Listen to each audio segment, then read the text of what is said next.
I opened my eyes and found myself surrounded by blackness. I was lying down and felt cool stone on all sides. My fingers and feet touched the stone as well. I was in some sort of box. Something lay on top of me. It was light and leathery and very dry. A bag of sticks, perhaps? I moved around a bit, trying to feel out my boundaries, and some dust shook loose from the thing, getting in my mouth and nostrils. I noticed that the thing was about as long as I was. Oh God, a body! I shrieked, trying to roll the corpse to one side and press myself to the other, though the tiny dimensions of the box only let me nudge it to one side. A piece of the body broke off, and I flicked it away like an offending spider. I tried to rise and bumped my head against the low ceiling of the box. I was buried alive. My eyes grew wide, but did me no good in the utter absence of light. I curled up to one side of my unforgiving tomb, shoving the brittle body as far away as possible. I felt the old bones and leathery skin break as I pushed and kicked.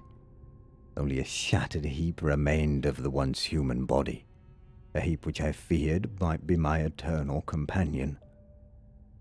I held in terror, and a cold sweat rose on my brow, carrying with it a pungent smell that unnerved me and excited me at the same time. It smelled of blood. Good Lord, I was bleeding. Then I noticed a curious and horrifying fact. My heart was not beating. Tears streamed down my face, heightening the carnal scent. Was I really crying and sweating blood? Was I dead? Scrabbling at the stone ceiling of the tiny cell, I quickly tore my hands to bloody stumps in a vain effort to escape. I was not buried alive. I was surely dead. O merciful God in heaven, help me. My heart lay still, and the cold of the grave chilled my body. How can this be death?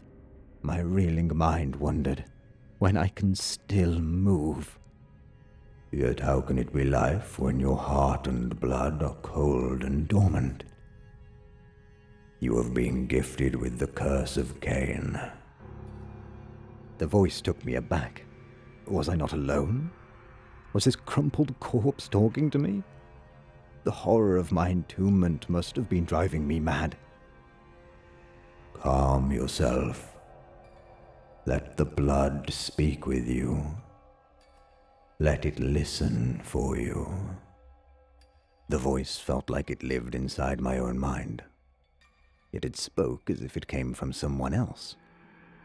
Reining in my fear, I followed the voice's instructions. I breathed out by force of habit, noting that I had not been breathing at all until then.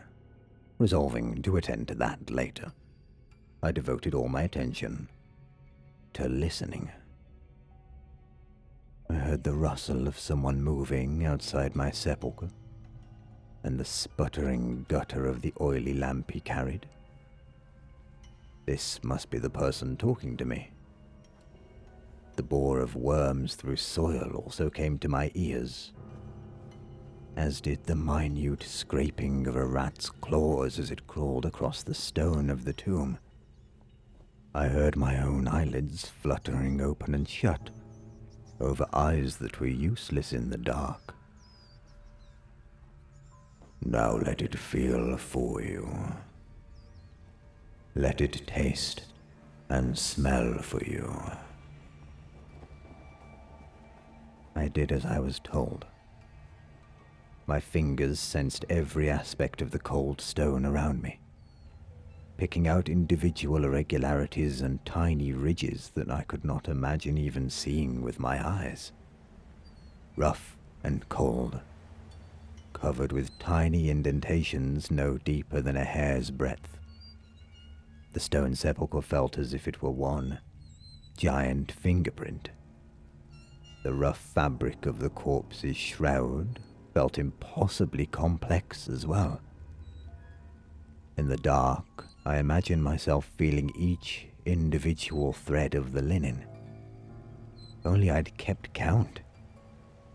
Even the bones were a revelation to touch. They were smooth and hollow, like a flute. The smell, now that I paid attention, was as revealing as it was horrible. Just past the carnal stench of death lay a sweet, cloying scent. Sickness. The other body in this tomb must have died of plague or leprosy.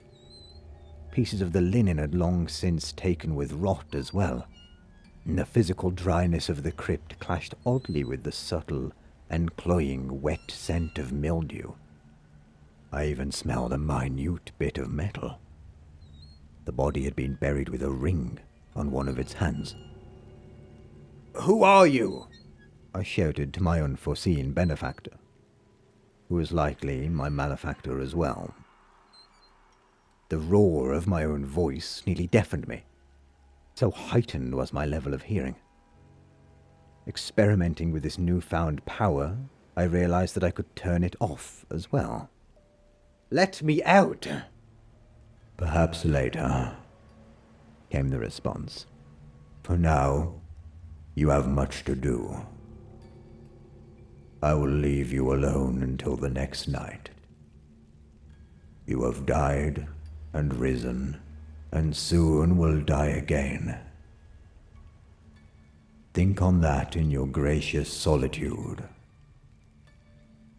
What is it to die, and how is it that you have escaped it? Or have you escaped it? Do you live in death, or die in life?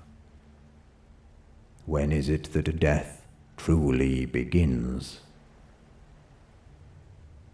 You will not answer these questions, but you will gain a vast appreciation for their gravity, my friend. It was right. The disembodied voice outside my cold crypt. I recalled that I did not breathe, my heart did not pound, and blood welled out where my other humors had before.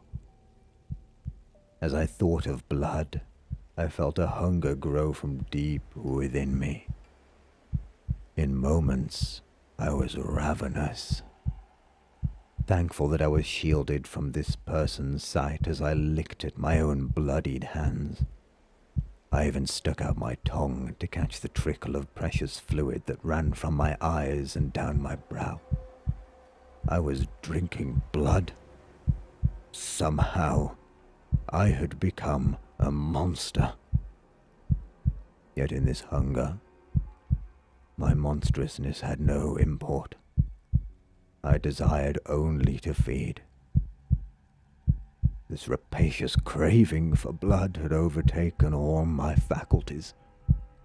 I envisioned my unknown mentor just outside this sepulchre, practically feeling the warm red blood that surely coursed in his veins. "Wait!" I called out, hearing him preparing to exit. "At least take the corpse out of here, and let me open your throat and gulp down your blood," I thought to myself. He spoke his next words as if he was smiling, or so it sounded. "No, I'll leave him with you. Maybe he can answer some of your questions."